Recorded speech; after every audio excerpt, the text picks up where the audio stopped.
Police await an autopsy in a suspicious Southside death. Some encouraging results in the latest Education Quality Office tests. And the push is on to increase traffic in a growing sector.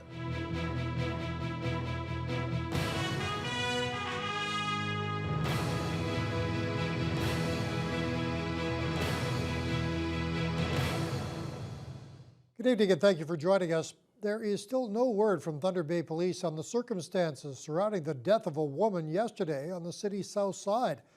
Officers were called to this house in the 200 block of South Archibald Street early yesterday morning. They arrived to find a female dead inside the residence, but since labeling that death as being suspicious, there has been no further word on what may have caused the woman's demise. The only thing police have released is that an autopsy is to be conducted. Neighbors in the area have told TBT News that the home was occupied by a man and a woman and was frequently the scene of loud parties. They also say a man and a woman were seen outside of the residence in the early morning hours Tuesday, engaged in a heated argument. Police continue to look for a suspect following a wild ride late this morning on the south side of Thunder Bay. It started around 11 o'clock when a car traveling at a high rate of speed on Vicker Street failed to negotiate a turn onto Forest Street and almost struck a residence. The car then fled the scene but was spotted by police a short time later in the Westford area. A brief pursuit ensued, but officers broke it off for safety reasons. The car was then involved in a collision at the corner of Gore Street and Mountville Avenue and again fled the scene. The abandoned vehicle was later found nearby beside the CPR rail line. Police are asking that anyone with information on the incident contact them. And two Thunder Bay police officers suffered injuries in separate incidents overnight. The first started when an officer attempted to issue a traffic ticket to a motorist on Algoma Street and ended up in an altercation. The officer required stitches to close a gash to his nose. A 30-year-old city resident is facing charges. And a 47-year-old man was also taken into custody and charged with resisting arrest and breach of recognizance. An officer needed hospital treatment for a leg injury following that incident. Infrastructure challenges with developing mines in the Northwest and the rebirth of the forest sector were hot topics at the conference in the city today. The Chamber of Commerce launched Prosperity Northwest 4 years ago with a major focus on the mining sector. But with forestry on the rebound, the gathering has been broadened. Dennis Ward was there and has this report. I'll make a prediction on the Montreal Canadiens and the Toronto Maple Leafs, but not on development of the Ring of Fire. SNC Lavalин's Francois Lecavalier says the Ring of Fire will never happen unless the necessary infrastructure is in place to get the resources out to market, and that he believes will take a partnership between the mining companies, both levels of government, and the nearby First Nations. And while that may seem stalled, Lecavalier believes it can wait. There is no urgency.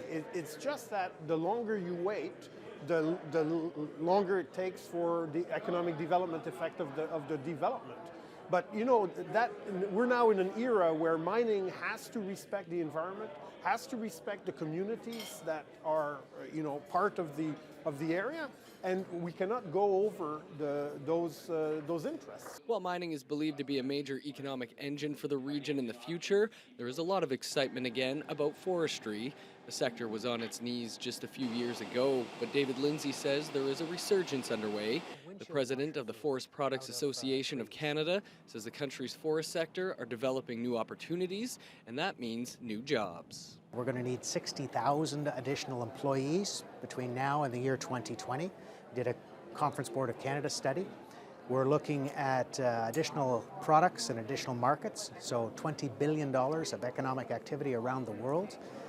India, A.V. Birla's Terrace Bay Mill is just one example of the world demand for Canada's forest fiber. Dennis Ward, TBT News. It's no secret that sporting events can bring tourism dollars into a community, but how do you attract those events that bring in the big bucks? Well, that was the question on the minds of both tourism and economic development officials from across the region today at a sports tourism workshop. Ryan Bonazzo was there. For a community of its size and relative isolation, Thunder Bay does pretty well attracting sporting events to the city, from the upcoming PGA Tour Canada tournaments to past successes such as the 2010 World Junior Baseball Championship. But there's always room for improvement.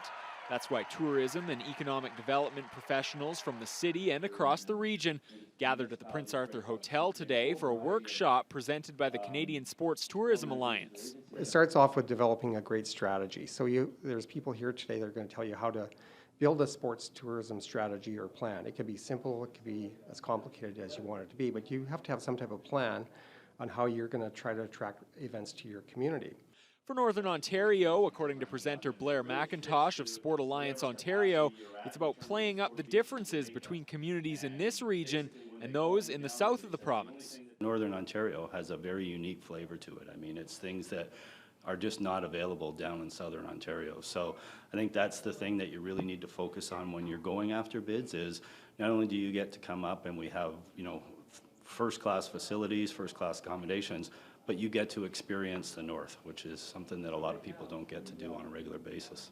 But sports tourism isn't just about hosting national and international tournaments, says Canadian Sports Tourism Alliance CEO Rick Trayer.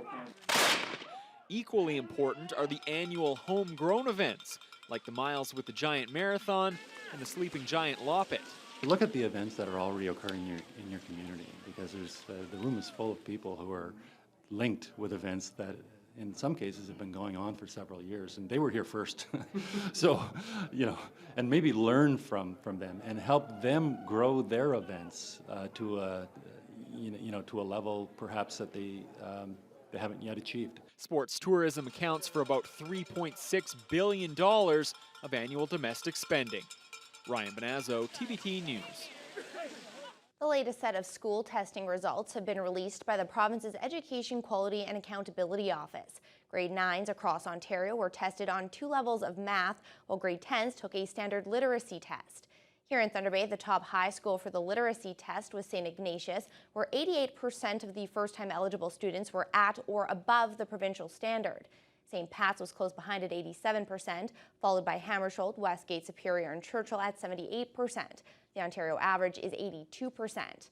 For grade 9 academic math, Churchill was first at 94%, followed by St. Ignatius, Hammersholt, St. Pat's, Superior, and Westgate at 66%. The Ontario average is 84%. For grade 9 applied math students, St. Ignatius was in top spot at 67%, followed by Hammersholt, St. Pat's, Churchill, Superior, and Westgate. It's a curriculum launch that's been years in the making. The Anishinaabe Nation's leaders and educators have announced that they'll begin educating youth about a significant part of their history.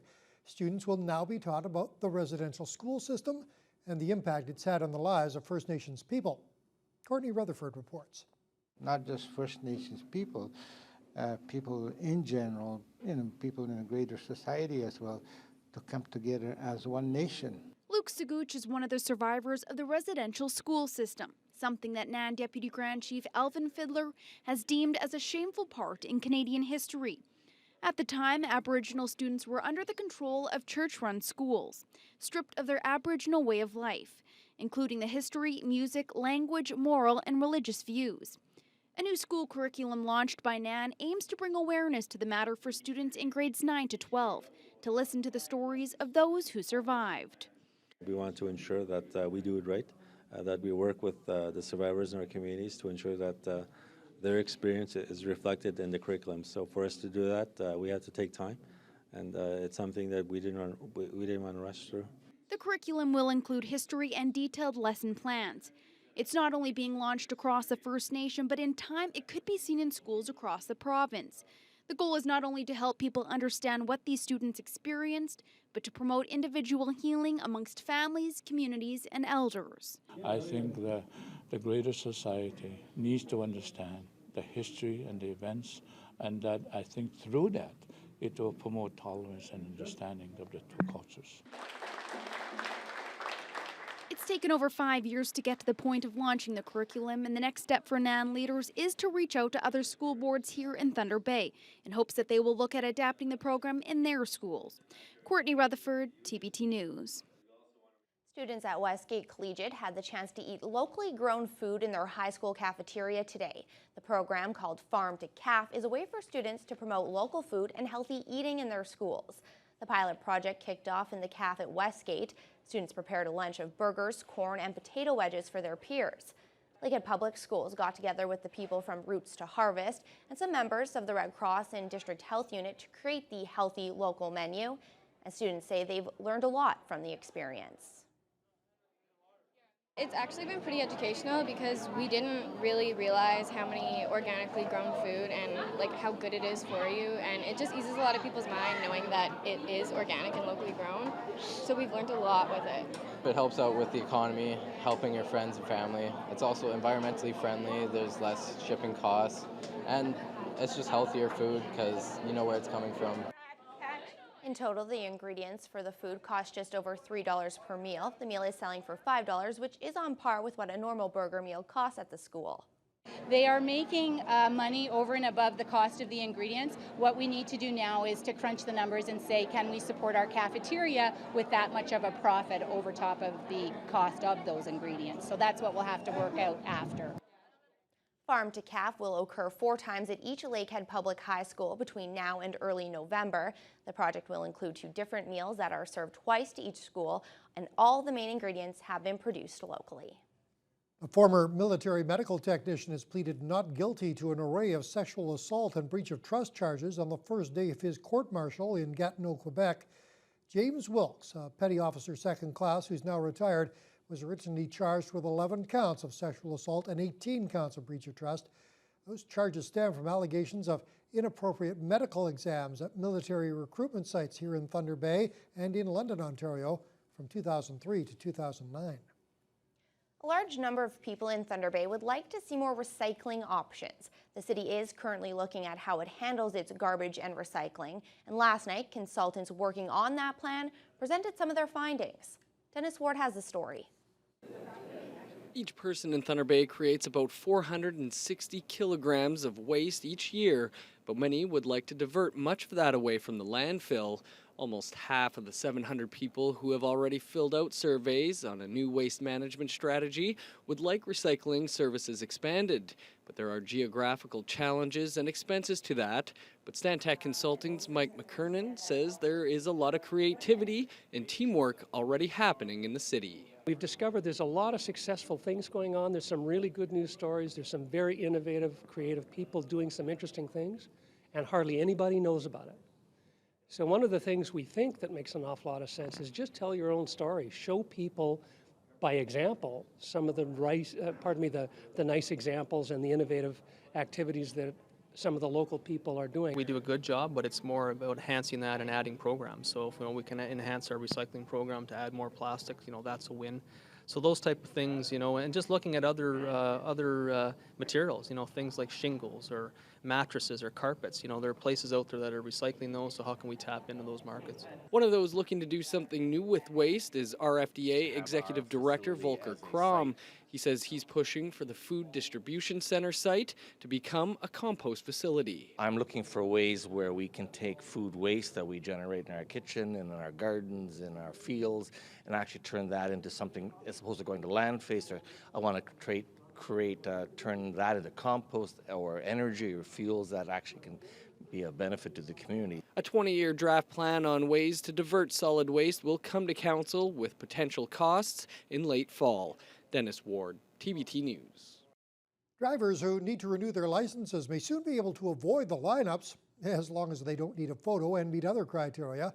Ontario says it will become the first province to allow eligible people to renew their driver's licenses online at the Service Ontario website. Drivers who renew online for a 5-year cycle can continue to use their existing license photos for another 5 years, but will have to renew in person at least every 10 years in order to get a new photo. It wasn't your typical flag-raising event at City Hall today, as hundreds turned out to celebrate Franco-Ontarian Day. It was a wild and energetic crowd of a few hundred students and others who came out to celebrate Franco-Ontarian Day. The French-speaking population has had a presence in Ontario for more than 400 years, but it was only in 2010 the province announced the official day. Today was the second time the Franco-Ontarian flag had been raised in our city. What affects me the most are the children, c'est les enfants. I appreciate the fact that they're there. They're going to remember this for the rest of their lives, that we're celebrating here in Thunder Bay. It's really moving seeing these students here dressed in green and white, and adults, and like it's my heritage, and it makes you really proud to be a Francophone. It really does. This group is just incredible. The kids, the excitement, and I told the children today, be proud of who you are and what you are, and you are a big part of this community. 3.5% of Thunder Bay's population identify themselves as Francophones. This year, 14 communities in northwestern Ontario celebrated the day with events. It has been 5 years of showcasing Indigenous films, art, and music. The Bindagate Indigenous Film Festival is set to kick off this Friday night in the heart of downtown Thunder Bay. 30 films are in this year's lineup, from hard-hitting documentaries and feature films to shorts and experimentals. One of the highlights of this year's festival is the opening night film, Hi Ho Miste Hey, which recently premiered at the Toronto Film Festival. The goal of the 3-day event is to not only celebrate culture and diversity, but to create access to Indigenous films within northwestern Ontario. Within this community, to help bridge those cultural gaps and lend some understanding to some of the issues and about the Indigenous people, not only here in Thunder Bay, not only in Ontario, but across the world, and how these issues are very similar and they resonate all over. Opening ceremonies will begin Friday at 6:45 at the Paramount Theatre. The first documentary will screen at 7 o'clock. Staff at GRK Fasteners are screwing for charity. The business deals with screws and fasteners, and today they're using those tools to build benches and raise money that will be donated to the United Way. Staff members at GRK Fasteners were divided into groups to create their very own picnic benches. Those benches will be judged and then donated to local charities and not-for-profit organizations. One will also be auctioned off at the United Way dinner coming up soon. GRK's parent company, ITW, will match the dollar figure raised up to 125%. And all of the proceeds come back into our community. It comes back to the Thunder Bay United Way. So it doesn't go to just United Way Canada, it comes right back here. So I think it's just really great. It's a good way to, help the community out, and everything stays here. That's what we like about it. I think a lot of people don't think they can do this, but they're surprised at what they do, and then they get really meticulous at their work. They are being judged today. It's not a race, but it's just the quality of the build, as these benches are going back into the community, and we want them to be good benches for the organizations that they're going to. Groups are trying to raise 10% more money than they raised last year. So far, GRK has raised around $7,500 for the United Way campaign. That's well above their goal for this year, and it surpasses last year's total by several thousand.